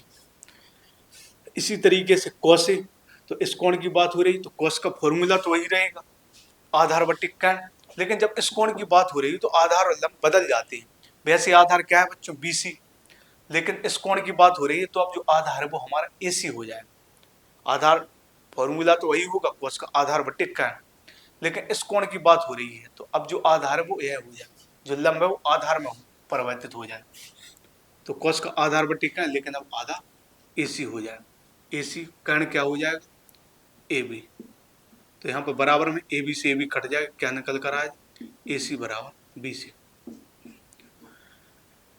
तो AC, इसका मतलब है कि AC और जो BC भुजाएं हैं वो आपस में बराबर है। जब किसी त्रिभुज में दो भुजाएं आपस में बराबर हैं तो उनके सामने के कोण भी बच्चों बराबर होंगे। एक भुजा AC, एक भुजा AC है यह, तो यह भुजा बराबर है, और BC यह भुजा बराबर। AC और BC यह दोनों भुजाएं बराबर हैं तो इनके सामने के कोण हैं वो भी बराबर हो जाएंगे, यह कोण और यह कोण। यह दोनों जब भुजाएं बराबर हैं तो उनके सामने के कोण हो जाएंगे, ठीक है। तो इस भुजा के सामने यह कोण, इसके सामने यह कोण, तो यह दोनों सामने कोण है, यह आपस में बराबर हो जाएंगे। तो हम लिख सकते हैं कि कोण A बराबर कोण B, क्योंकि जब दो भुजाएं बराबर हैं तो उनके सामने के कोण भी बराबर हो जाए, तो कोण A बराबर कोण B, यह हमने सिद्ध किया। अब हम अगले सवाल को हल करेंगे। यह 36वां सवाल हमने कंप्लीट किया। अब हम 37वां सवाल हल करने जा रहे हैं। तो 37वें सवाल को हम यहाँ पर लिखेंगे। 1 मिनट बच्चों।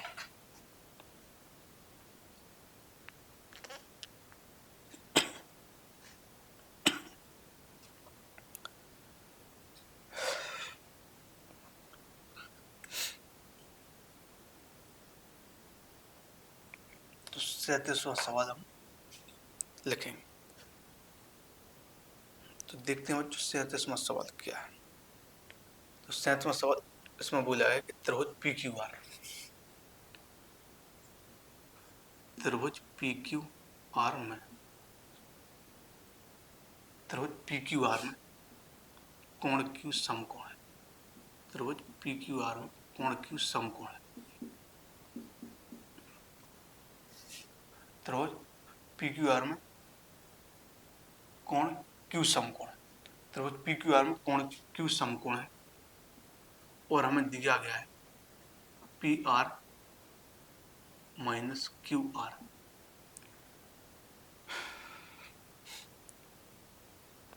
PR प्लस QR दिया, PR प्लस QR बराबर 25 centimetre. PR plus QR 25 centimetre और कॉमा PQ बराबर दी गई 5 सेंटीमीटर। PQ बराबर 5 सेंटीमीटर, तो साइन P, cos P और tan P, तो मान ज्ञात करने हैं। Sine P, cos P, tan P। तो 37वां सवाल है बच्चों, काफी अच्छा सवाल है और थोड़ा बड़ा सवाल है, तो इसको हम अच्छे से समझेंगे। तो इसमें बोला गया है कि एक त्रिभुज है PQR, क्या है, एक त्रिभुज PQR है जिसमें कोण Q समकोण है। तो एक त्रिभुज PQR है जिसमें कोण Q समकोण है और दिया गया है PR प्लस QR बराबर 25। PR प्लस QR जो भुजा का योग है 25 सेंटीमीटर दिया गया और PQ भुजा में 5 सेंटीमीटर दिया। तो साइन P, cos P और tan P के बच्चों मान याद कर। तो यहाँ पर हम एक त्रिभुज बना लेंगे इस तरीके का। अब त्रिभुज PQR है तो इस जैसे ही त्रिभुज ABC होता था, A के बाद B, B के बाद C, उसका एक क्रम होता था, तो यहाँ पर भी त्रिभुज PQR है तो PQR का एक क्रम होगा। तो यहाँ पर दिया गया कोण Q समकोण है और यहाँ पर जो भी समकोण होता है उसको हम यहाँ पर मानते हैं, क्योंकि जो समकोण है वो यहाँ पर बनता है तो उसको हम यहाँ पर मान लेंगे। तो Q को हम यहाँ पर मान लेंगे और त्रिभुज PQR है तो इसका एक क्रम होगा, P के बाद Q, Q के बाद R, R के बाद फिर P आएगा। जो P Q R है इसका एक बच्चों क्रम होगा। P के बाद Q मानेंगे हम, Q के बाद R, R के बाद P। तो Q है तो Q के बाद R आएगा, तो R यहाँ पर, इसके बाद क्या आएगा P। P Q, Q के बाद R, R के बाद P। तो इस तरीके से हम इसको माने, क्योंकि एक तरफ P Q R है, उसमें जो कोण Q है वो समकोण है, तो 90 अंश का कोण यहाँ पर है, तो Q, Q के बाद R, R के बाद P। अब P Q है वो हमें 5 दिया है, अब जो P Q हो जाए वो हमें 5। अब यह एक पहला ऐसा सवाल है कि जिसमें हमें त्रिभुज की एक भुजा दी गई, अन्यथा क्या होता था बच्चों, हमें जो भी त्रिकोणमितीय अनुपात या जो भी हमें मान दिया जाता था, तो उससे हमें त्रिभुज की दो भुजाएं ज्ञात हो जाती थी। लंब, आधार और कर्ण में से कोई भी दो भुजाएं हमें ज्ञात हो जाती थी, और पाइथागोरस प्रमेय की मदद से हम तीसरी भुजा ज्ञात कर लेते थे। लेकिन यहाँ पर बच्चों दिक्कत क्या है, यहाँ पर हमें सिर्फ एक भुजा दी गई है, वो भी इसका आधार, क्योंकि कोण Q समकोण है, तो Q को यहाँ पर माने, Q के बाद R, R के बाद P, Q R P, और इसमें P Q भुजा जो हमें दी गई है वो 5। तो अब ऐसी स्थिति में हम क्या करें, तो यह बच्चों थोड़ा कठिन सवाल बन जाता है। अब ऐसी स्थिति में क्या करेंगे, हम इसमें पाइथागोरस प्रमेय का प्रयोग करेंगे। इस त्रिभुज में हम क्या करेंगे, पाइथागोरस प्रमेय का प्रयोग करेंगे।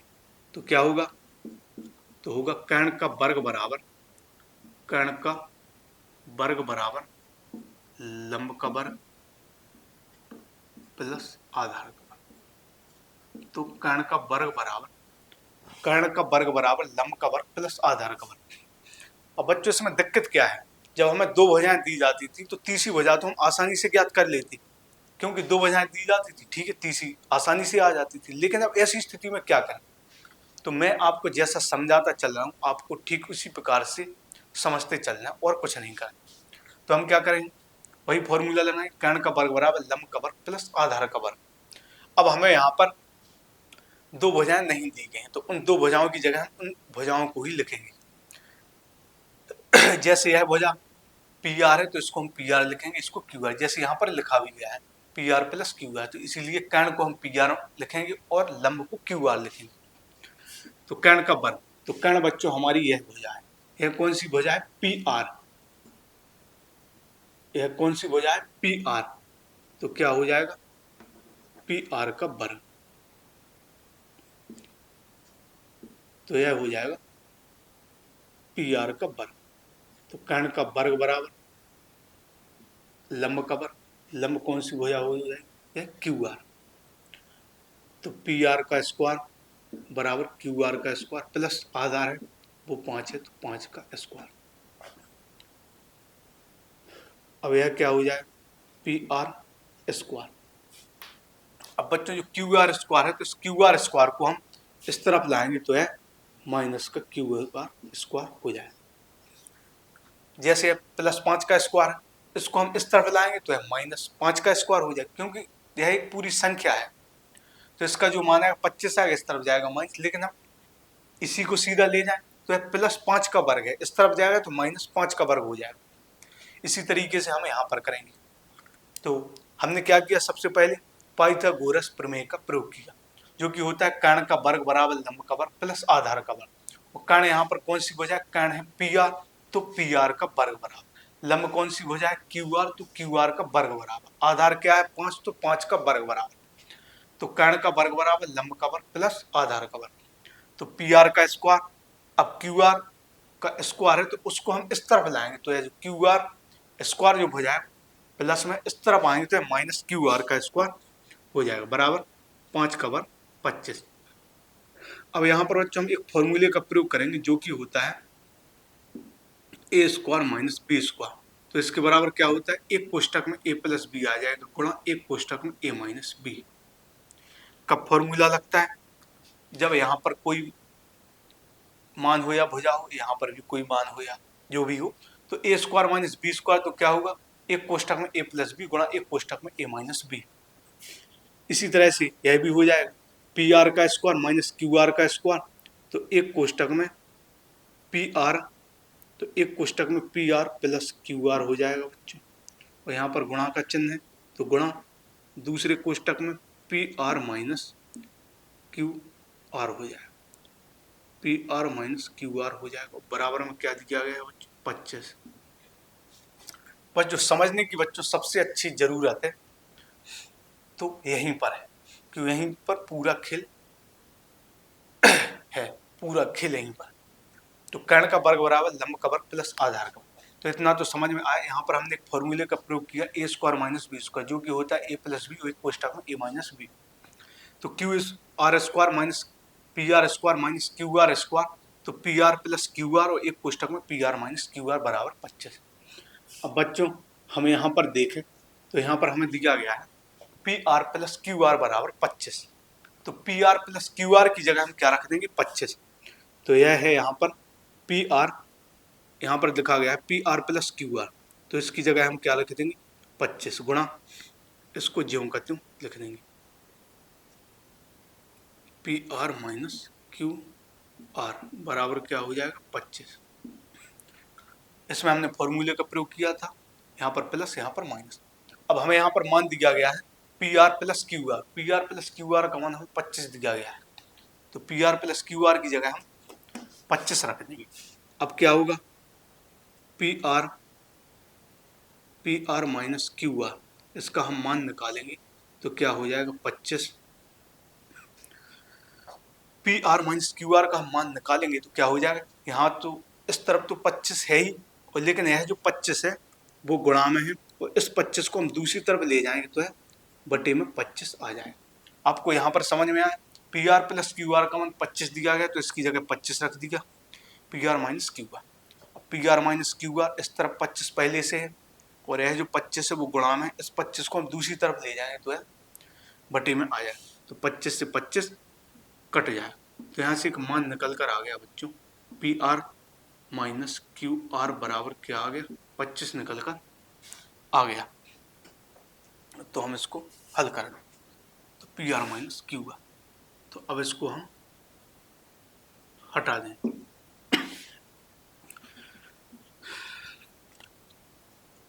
अब हम देखेंगे यहाँ पर हमें जो दिया गया था P R plus Q R, तो P R plus Q R बराबर हमें दिया गया है 25, तो इसको हम मान लेंगे समीकरण 1। और P R minus Q are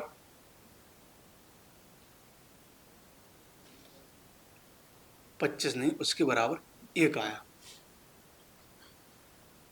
क्योंकि वहां पर 25 ऊपर आया था और 25 नीचे आया था। यहाँ पर जब जो हमने हल किया P R minus Q R, तो ऊपर भी 25 था, नीचे भी 25, तो 25 से 25 कट के 1 आ जाए, तो P R plus Q R बराबर 25 दिया गया, इसको समीकरण 1 मान लेंगे।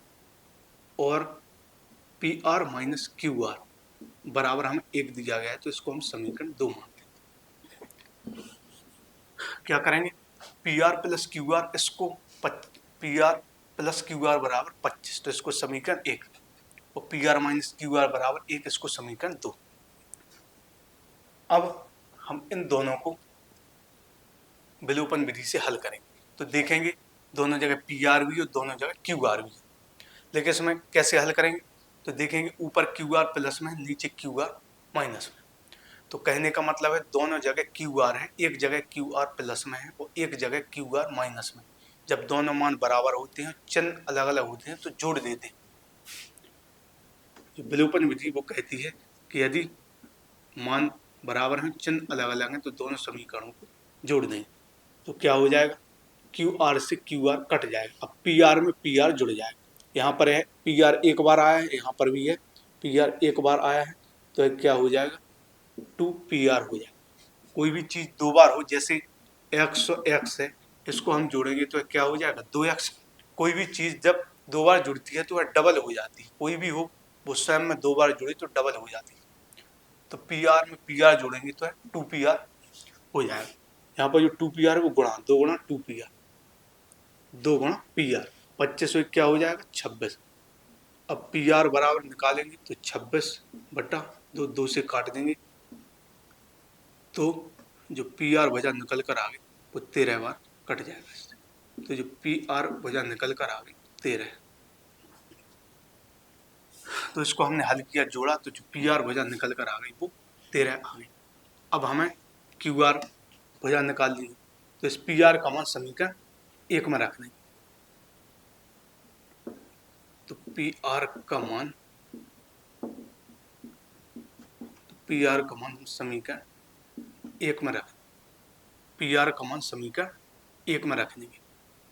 तो समीकरण क्या है, P R plus Q R बराबर 25 है। तो पी आर का मान 13 है प्लस क्यू आर बराबर 25। तो क्यू आर बराबर क्या हो जाएगा, 25 माइनस 13, 25 में 13 घटाएंगे तो 12 है। दोनों भुजा निकल कर आ गई, क्यू आर जो भुजा है वो 12 निकल कर आ गई। तो जो पी आर भुजा है वो 13 है, क्यू आर भुजा वो 12 निकल कर आ गई। अब हमें ज्ञात करना उनका मान निकाल दें। तो sign P cos P ten P इस मान की बात हो रही तो निकाल दें। मान में कोई परिवर्तन नहीं होगा, आधार और लंब में कोई परिवर्तन नहीं। तो साइन का फॉर्मूला होता है बच्चों लंब बटे कर्ण। तो लंब हमें 12 दिया गया, कर्ण हमारा 13 है। कॉस पी, तो कॉस का फॉर्मूला होता है आधार बटे कर्ण, आधार 5 है, कर्ण 13 तो 5 बटे 13। और टेन पी, टेन का फॉर्मूला होता है लंब बटे आधार, तो लंब 12 और आधार दिया गया 5। तो यहाँ पर हम विस्तृत रूप में हल किया तो आधार वो 5 आया, लंब 12 और कर्ण 13। साइन पी की बात हो रही तो लंब आधार नहीं बदलेंगे। तो साइन का फॉर्मूला लंब बटे कर्ण, लंब 12 कर्ण 13 तो 12 बटे 13। कॉस का फॉर्मूला आधार बटे कर्ण, आधार 5 कर्ण 13 5 बटे 13। टेन का फॉर्मूला लंब बटे आधार, लंब 12 आधार 5 तो 12 बटे 5 यह हो गया। अब हम 38वां सवाल हल करें क्योंकि इस क्लास का आखिरी सवाल होगा। टोटल बच्चों 39 सवाल हैं और 39वें सवाल में सही गलत है तो उनको हम छोड़ देंगे क्योंकि वो तो सही गलत है वैसे नहीं पूछे जाते हैं। तो टोटल 39 सवाल थे, 39 में सही और गलत है उनको हम छोड़ देंगे, 38वें सवाल पे हल करेंगे। तो बस अब 38वां सवाल है जो कि इस क्लास का आखिरी सवाल है। तो उसको और देख लीजिए। तो इसमें दिया गया है हमें कि कॉट थीटा बराबर 7/8, कॉट थीटा बराबर 7/8। तो इसमें दो सवाल हैं जिनके हमें उत्तर देना है। पहला क्या है, पहला है 1 plus sine theta 1 minus sine theta. नीचे क्या है 1 प्लस कोस थीटा, फिर है 1 माइनस कोस थीटा। तो क्या है इसमें कॉट थीटा बराबर हमें 7/8 दिया गया और इससे रिलेटेड दो सवाल हैं। पहला सवाल है 1 plus sine theta 1 minus sine theta बटे 1 plus cos theta 1 minus cos theta. और जो दूसरा सवाल है वो है कॉट स्क्वायर थीटा।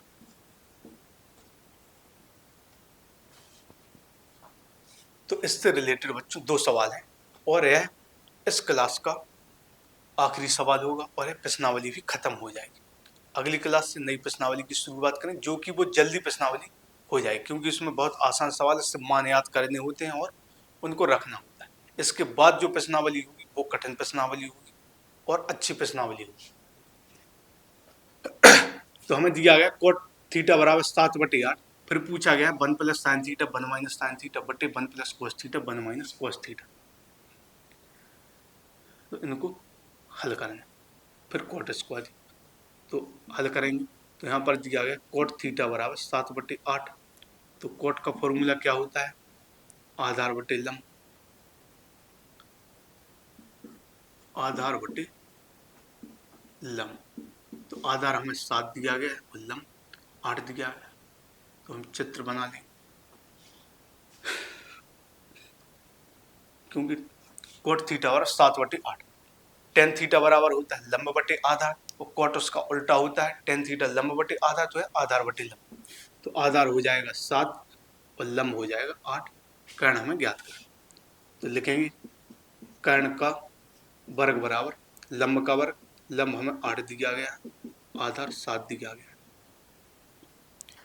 तो क्या करेंगे कर्ण का वर्ग बराबर हो जाएगा लंब का वर्ग प्लस आधार का वर्ग। तो लंब 8 दिया गया है तो 8 का वर्ग प्लस आधार 7 है तो 7 का वर्ग। आगे हल करेंगे तो 8 का वर्ग 8 का वर्ग 64 7 का वर्ग 49। तो क्या होता, कर्ण का वर्ग बराबर लंब का वर्ग प्लस आधार का वर्ग, 8 का वर्ग 64, 7 का वर्ग 49 जोड़ेंगे तो 9 4 13 हो जाएगा, 6 4 10 11, तो 113। कर्ण बराबर निकालेंगे तो है रूट का 113 हो जाएगा, क्योंकि कोट थीटा बराबर दिया गया 7/8। कोट का फॉर्मूला होता है आधार बटे लंब, तो आधार 7 हो जाएगा, लंब 8 हो जाएगा। अब हमें कर्ण ज्ञात करना है, तो वही फॉर्मूला, कर्ण का वर्ग बराबर लंब का वर्ग प्लस आधार का वर्ग, लंब 8 दिया गया, आधार 7, तो 8 का वर्ग, तो 8 का वर्ग 64 हो जाएगा, 7 का वर्ग 49 हो जाएगा। अब हम इन दोनों को जोड़ेंगे तो 9 और 4 13, एक हासिल लगा देंगे, 6 और 4 10 11, कर्ण बराबर रूट का 113 निकल कर रूट का 113 निकल कर आ जाए। अब हमें इसमें किन किन के मान ज्ञात करने हैं, तो साइन थीटा कोस थीटा। तो साइन थीटा बराबर क्या होता है बच्चों, साइन थीटा बराबर होता है, साइन थीटा बराबर लंब बटे कर्ण, तो लंब 8 है और कर्ण रूट का 113। कोस थीटा बराबर आधार बटे कर्ण, आधार है 7, कर्ण है 113। बस हमें क्या करना है, इसमें जो मान पूछे गए उनको निकाल दिया। आधार और लंब हमें दिया है तो कर्ण 113 है, तो साइन थीटा, साइन का फॉर्मूला होता है लंब बटे कर्ण, लंब हमें 8 दिया गया, कर्ण रूट का 113 है, तो 8 बटे रूट 113। और कोस थीटा आधार बटे कर्ण, तो आधार 7, कर्ण 113। अब यहाँ पर हमें इसका मान ज्ञात करना है, तो इसको हम हल करेंगे। पहली बात तो इसमें बोला गया 1 प्लस साइन थीटा, तो 1 प्लस साइन थीटा, इसका मान रख दें। साइन थीटा का मान है 8 बटे रूट 113, यहाँ पर बीच में गुणा का चिन्ह है, 1 minus sine theta, 1 minus sine theta का मान 8 बटे रूट 113। यह हो गया। नीचे क्या है, नीचे 1 प्लस कोस थीटा, तो सबसे पहले हम ऊपर वाले को हल कर देंगे, क्योंकि यहाँ पर हल करने में दिक्कत होगी, तो ऊपर वाले को हल कर दें, फिर नीचे वाले को बाद में मान रखें। तो 1 plus sine theta, sine theta का मान 8 बटे रूट 113, यहाँ पर भी 1 माइनस साइन थीटा। अब बच्चों फॉर्मूला है जो हमने प्रयोग किया था, ए स्क्वायर माइनस बी स्क्वायर बराबर ए प्लस बी गुणा ए माइनस बी। फॉर्मूला वही है, यह दो तरीके से प्रयोग हो सकता है। यदि हमें ऐसा दे दिया जाए ए स्क्वायर माइनस बी स्क्वायर, तो हम इसको ऐसा लिख सकते हैं। यदि हमें ऐसा दे दिया जाए, इस मान को इस तरफ दे दिया जाए, यदि ऐसा दे दिया जाए कि ए प्लस बी गुणा ए माइनस बी है, तो इसको हम ऐसा लिख सकते हैं ए स्क्वायर माइनस बी स्क्वायर। दोनों तरीकों से यह प्रयोग हो सकता है। कैसे, यदि दिया गया है ए स्क्वायर माइनस बी स्क्वायर, तो क्या होगा ए प्लस बी गुणा ए माइनस बी। यदि हमें यह दिया गया है ए प्लस बी गुणा ए माइनस बी, तो इसके बराबर हो जाएगा ए स्क्वायर माइनस बी स्क्वायर। तो ऐसा ही इसमें होगा, यह 1 प्लस 8 बटे रूट 113 और 1 माइनस 8 बटे रूट 113। इसमें क्या है, संख्याएं वही होनी चाहिए। यहाँ पर भी 1 है तो यहाँ पर भी 1 होगा, यहाँ पर भी 8 बटे रूट 113 है तो यहाँ पर भी 8 बटे रूट 113 होगा। बस फर्क क्या होगा, एक जगह प्लस होगा, एक जगह माइनस, तो वही फॉर्मूला लग जाएगा। यहाँ पर 1 का वर्ग हो जाएगा, दूसरी जगह माइनस 8 बटे रूट 113 का वर्ग हो जाएगा। क्या हो जाएगा, 1 का वर्ग माइनस 8 बटे रूट 113 का वर्ग, तो 1 का वर्ग 1 और 8 का वर्ग 64, और यहाँ पर है रूट में 113, इसका वर्ग करेंगे तो 113 आ जाएगा, रूट हट जाएगा। क्या हो, 1 का वर्ग 1, 8 का वर्ग 64, या रूट 113 का वर्ग 113। अब 1 और 113, 1 और 113 का जो एलसीएम आएगा वो 113 आएगा, तो यहाँ पर 1 की जगह आ जाएगा 113 माइनस 64। क्या आ गया, 113 लासा आ गया, और यहाँ पर ऊपर 1 है तो 113 का गुणा 1 में हो जाएगा, तो 113 माइनस 64। तो 113 में से 64 को घटाएंगे तो 13 में से 4 गया, 4 4 8 4 12 13, तो 9 बचेगा, 6 के हो जाएंगे 7, 11 में से 7 जाएगा तो 4, 49 बटे 113। तो ऊपर को हमने हल किया तो 49 बटे 113 आया। अब नीचे वाले को हल करें, इसी तरीके से नीचे भी है बच्चों।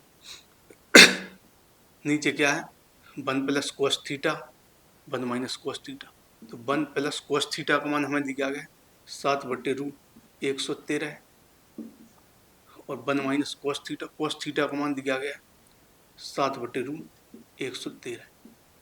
वही मान है ऊपर 1 plus sine theta 1 minus sine theta था, यहाँ पर 1 प्लस कोस थीटा और 1 माइनस कोस थीटा है, तो मान रख दिया। वही फॉर्मूला यहाँ पर लगेगा, यहाँ पर 1 का वर्ग हो जाएगा, फिर यहाँ पर -7/√113 का वर्ग हो जाएगा। क्या होगा 1 का वर्ग 1, 7 का वर्ग 49, √113 का वर्ग 113 हो जाएगा। हल करेंगे इसको तो 113 क्या आ जाएगा, इसमें एलसीएम आ जाएगा, और 1 की जगह क्या आ जाएगा 113 माइनस 49। क्या होगा 7 का वर्ग 49, √113, रूट हट जाएगा, 113 1 क्लास है, 113 है, 1 में 113 का गुणा हो जाएगा। अब घटाएंगे, 13 में से 9 जाएगा, 9 4 13, तो 4 आ जाएगा, 4 के हो जाएगा 5, 13 में 5 जाएगा 6, तो 64/113 क्या आ गया 64/113। तो नीचे वाली का जो मान है इसका वो है 64/113। अब इसको हम हल करेंगे। अभी हम पहले नंबर वाले को हल कर लें। तो सबसे पहले तो हमने ऊपर वाली का मान निकाला, तो ऊपर वाली का जो मान है वो आया 49/113 है, 1 plus sine theta 1 minus sine theta का जो मान निकाला 49/113। अब नीचे वाले का मान निकाला तो वो आया 64/113। आगे हल करेंगे तो क्या होगा, यह हो जाएगा 49/113। यह जो भिन्न है वो भाग में है, तो यहाँ पर इस भिन्न को गुणा में कर देंगे तो यह भिन्न पलट जाएगी, तो 113 ऊपर हो जाएगा, 64 नीचे आएगा, क्योंकि पिछले काफ़ी ऐसे सवाल हल कर चुके। तो 49/113 इसको ऊपर ले जाएंगे तो 113/64 हो जाएगा, गुणा में तो 113 से 113 कट जाएगा, तो ऊपर आ जाएगा 49 और नीचे आ जाएगा 64। तो इसका जो उत्तर आ जाएगा बच्चों वो 49/64 निकल कर आ जाएगा। इसका जो उत्तर निकल कर आ जाएगा वो आ जाएगा 49/64, क्योंकि 113 से 113 कट गया। अब दूसरा सवाल इसका हम उत्तर ज्ञात करना है, तो इसमें दिया गया कोट स्क्वायर थीटा। तो इसका उत्तर ज्ञात करना बहुत ही आसान है, क्योंकि कोट थीटा का मान हमें पहले से ज्ञात था। यहाँ पर तो हमने त्रिभुज की सहायता से इनके मान निकाले, लेकिन यहाँ पर जो कोट थीटा बराबर 7/8 है वो तो हमें दिया ही गया है। बस करना क्या है, कोट स्क्वायर थीटा, जो कोट थीटा है उसका मान हमें दिया गया है। अब कोट स्क्वायर थीटा का मान ज्ञात करना है, तो क्या करेंगे, कोट थीटा का मान रख के उसका वर्ग कर देंगे। तो कोट थीटा का मान हमें 7/8 दिया गया है, तो कोट स्क्वायर थीटा, तो कोट का मान रख के हम उसका वर्ग कर देंगे, तो 7 का वर्ग 49 हो जाएगा और 8 का वर्ग 64 हो जाएगा। तो इसका भी उत्तर बच्चों 49/64 आ गया। तो 38 में हमें 2 सवाल पूछे गए थे, जिसके दोनों के ही उत्तर 49/64 आए। तो उम्मीद है बच्चों आपको यह क्लास समझ में आई होगी। इस तरीके से प्रश्नावली जो 8A है वो कंप्लीट होती है। अब इसके बाद 8वीं प्रश्नावली शुरू करेंगे, तो अगली क्लास से वो प्रश्नावली शुरू करेंगे, लेकिन उसमें सबसे पहले हमें कुछ मान है साइन कॉस जो त्रिकोणमितीय अनुपात होते हैं उनके अपने कुछ मान होते हैं, तो उन मानों को सबसे पहले हम समझेंगे, फिर उन मानों को आपको याद करना होगा, फिर जब वो मान याद हो जाएंगे फिर उन्हीं मानों का उसमें प्रयोग होगा। तो उम्मीद है बच्चों यह क्लास आपको पसंद आई होगी, तो क्लास को लाइक कीजिए, कमेंट कीजिए। जो भी बच्चे नए जुड़ते जा रहे हैं तो चैनल को सब्सक्राइब जरूर कीजिए, क्योंकि इसी तरह की और भी वीडियो मैं आपके पास लेकर आता रहूँगा। हिंदी भी पढ़ाना शुरू करूँगा, इसके बाद भौतिक विज्ञान भी आप लोगों को पढ़ाई जाएगी यहाँ पर, वो भी उसके कुछ टॉपिक में लाऊंगा। तो ठीक है बच्चों, आज की क्लास को यहीं ख़त्म करते हैं, मिलते हैं अगली क्लास में।